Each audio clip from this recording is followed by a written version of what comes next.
Hello दोस्तों, जय हिंद सभी को। कैसे हैं आप सब? होप सब बढ़िया होंगे। ठीक है, तो जैसा कि मैंने पिछले वीडियो में कहा था कि हम नेक्स्ट वीडियो में ये जो मनुज का श्रेय कविता है, इस कविता का हम सप्रसंग व्याख्या देखेंगे। तो चलिए आज के क्लास में हम मनुज का जो श्रेय कविता है, इस कविता का लाइन बाय लाइन पढ़कर इसकी व्याख्या करेंगे और उसे समझेंगे। ठीक है, तो चलिए शुरू करते हैं। मनुज का श्रेय कविता की पंक्तियों को पढ़ेंगे हम। रसवती भू के मनुज का श्रेय, यह नहीं विज्ञान, विद्या बुद्धि यह अग्रणीय, विश्वदाहक मृत्युवाहक, सृष्टि का संताप, भ्रांत पथ पर अंध बढ़ते ज्ञान का अभिशाप, भ्रमित प्रज्ञा का कुतुक यह इंद्रजाल विचित्र, श्रेय मानव के न आविष्कार ये अपवित्र। यह जो आलोच्य पंक्तियाँ है, यह रामधारी सिंह दिनकर जी की कविता मनुज की श्रेय से लिया गया है। यह कविता उनकी जो प्रबंध काव्य रचना है कुरुक्षेत्र जो है उसके षष्ठ वर्ग में संकलित है। प्रस्तुत पंक्तियों में कवि का कहना है कि आज भौतिक विज्ञान की प्राप्ति से चकाचौंध मनुष्य भौतिक सुख साधनों एवं उनकी सुरक्षा के साधनों के नाम पर संहारक शस्त्रों को बढ़ावा दे रहा है और यह इतना ज़्यादा बढ़ रहा है। कवि ने इन पंक्तियों में उसे कर्तव्य बोध देना चाहा है। कवि कहता है कि इस हरी भरी जो पृथ्वी है, संसार है, इस पर रहने वाले मनुष्य का कल्याण न तो संहारक विज्ञान से होने वाला है और न युद्धों की आग फैलाने वाली उसकी हिंसक बुद्धि से ही। वह अपने सही लक्ष्य मार्ग से भटक गया है। वह निर्माण के बजाय संहार के घातक मार्ग पर चल रहा है। उसका ज्ञान विकास भी एकांकी है। भौतिक ज्ञान के अनुसंधान के क्षेत्र में जहाँ उसने आकाश पाताल एक कर डाला है, वहाँ कोमल संवेदनाओं का क्षेत्र, उसका अपना हृदय ही बिल्कुल उपेक्षित और अछूता छूट गया है। यही कारण है कि उसका वैज्ञानिक ज्ञान आज रचनात्मक कम एवं विध्वंसक अधिक है। वह संपूर्ण विश्व के संहार पर उतारू है। सारी मानवता के लिए मृत्यु संदेश वाहक बन गया है और सारी सृष्टि उसके अमानुषिक प्रयोग से त्रस्त सी मालूम पड़ती है। वैज्ञानिकों ने जैसे जैसे भयानक शस्त्रों का इंद्रजालिक निर्माण किया है, वे उसकी भ्रांत बुद्धि के कारण ध्वंस के कलुषित साधन बनकर मनुष्य की सुख शांति की हत्या कर रहे हैं। कवि इस पद में मनुष्य के श्रेय के संबंध में स्पष्टीकरण कर रहा है। मानव जाति के जीवन लक्ष्य की परिकल्पना अति यथार्थवादी होते हुए भी आदर्श युक्त है। कवि कहता है, यह पृथ्वी सरल, मतलब यह है कि इस संसार की मानव जाति हृदय ही नहीं है बल्कि सहृदय है। मानव जाति के श्रेय की कल्पना से पहले कवि गलत श्रेयों का निषेध करता है। विज्ञान, आग्नेय, अस्त्र शस्त्र, नए नए आविष्कार आदि श्रेय नहीं हैं।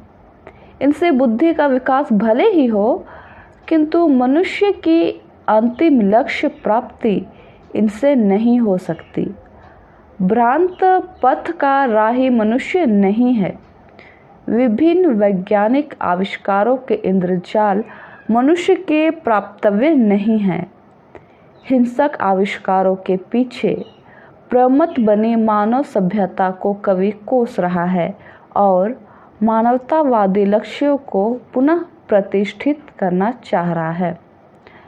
इस कविता की अगली पंक्तियाँ जो है वह इस प्रकार से है।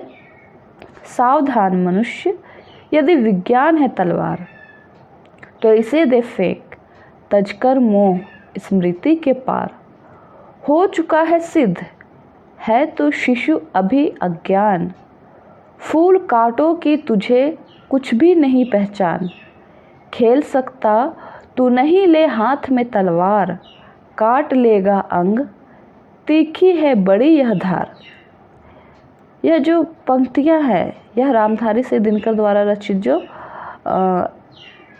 कविता है मनुज का श्रेय, उसकी अगली पंक्तियां हैं।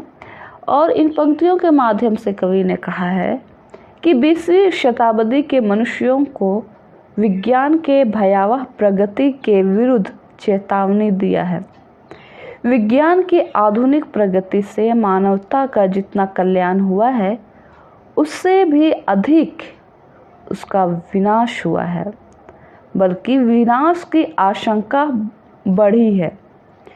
विज्ञान के नित्य नूतन आविष्कार मनुष्य को मृत्यु के मुख में धकेलने के साधन सिद्ध हो रहे हैं।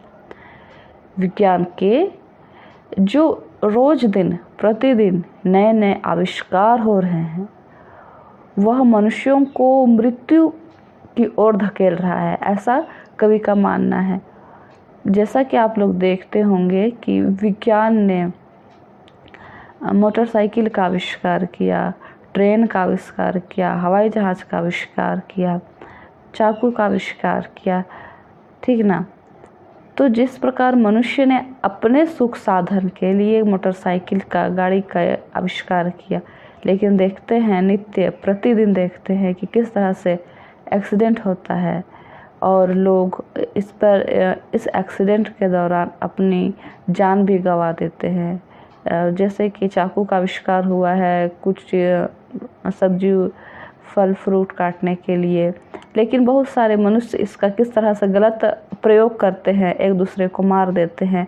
अर्थात यही कहा जा रहा है ना कि विज्ञान तो आविष्कार किया है मनुष्य के सुख शांति के लिए, लेकिन यह विज्ञान मनुष्य को मृत्यु की ओर धकेलने का साधन बन रहा है।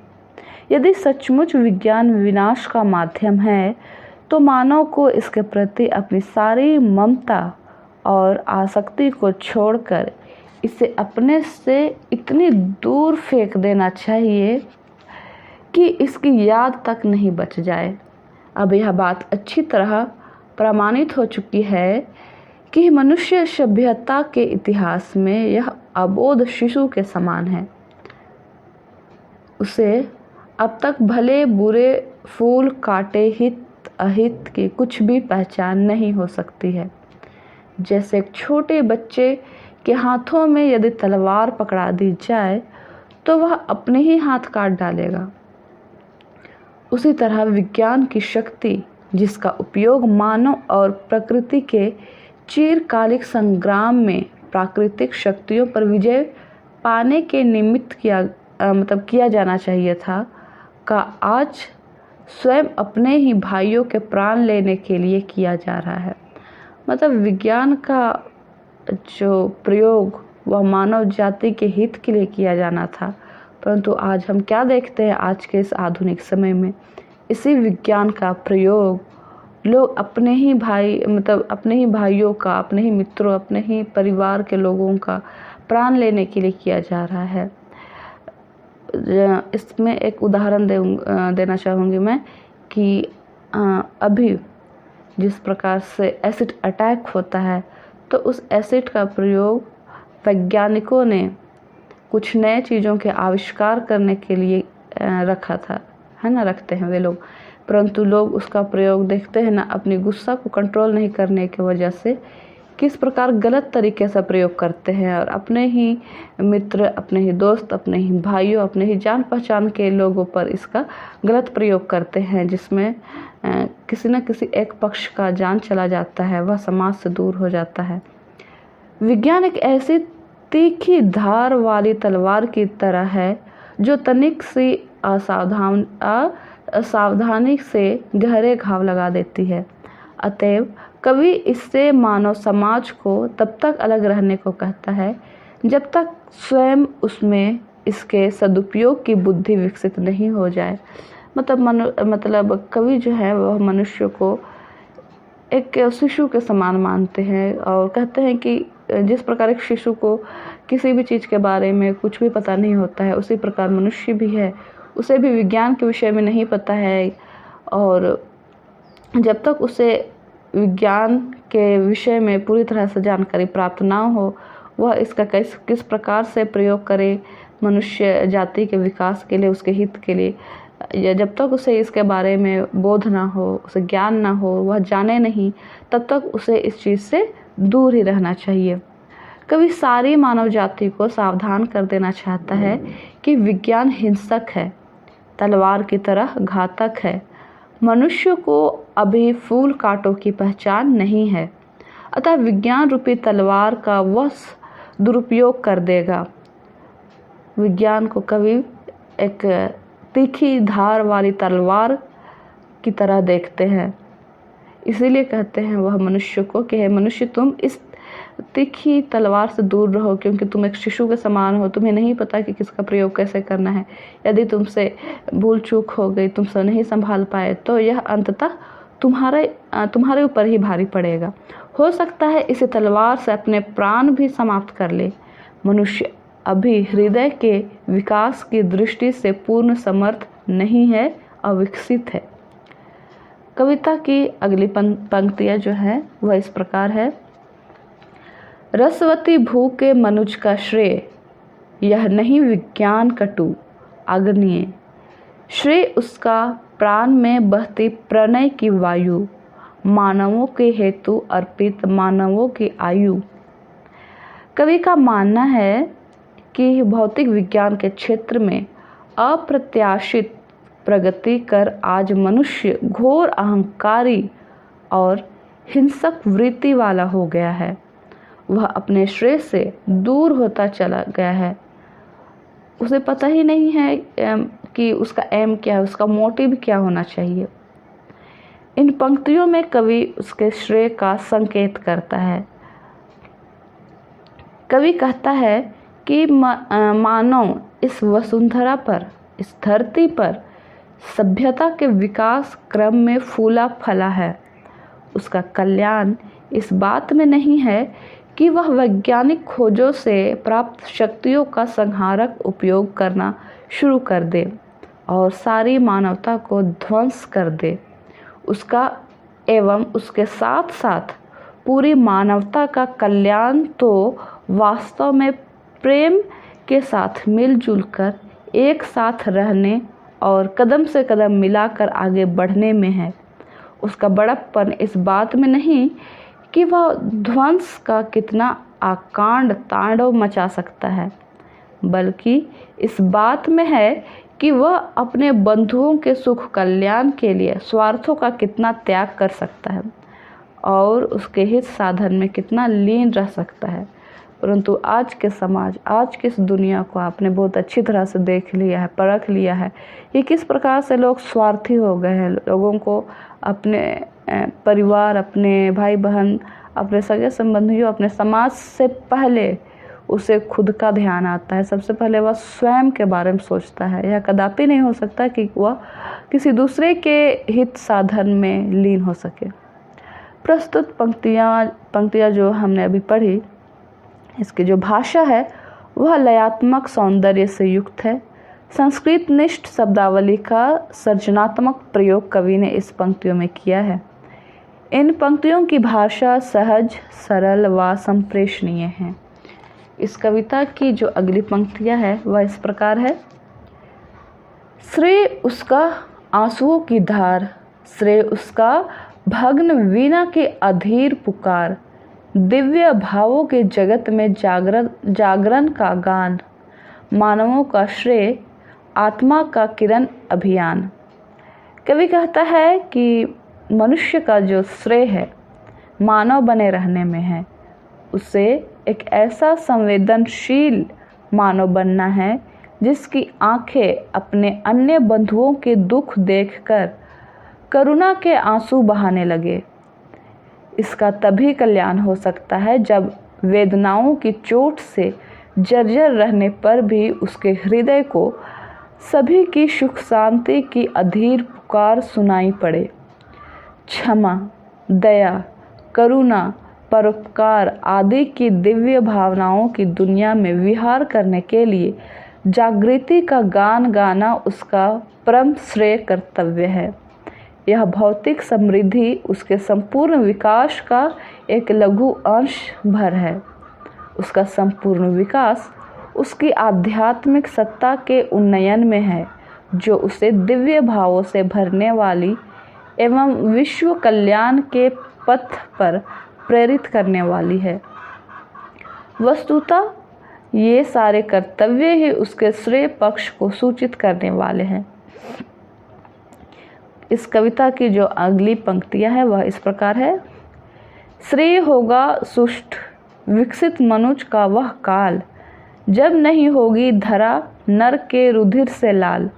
श्रेय होगा धर्म का आलोक वह निर्बंध, मनुष्य जोड़ेगा मनुष्य से जब उचित संबंध।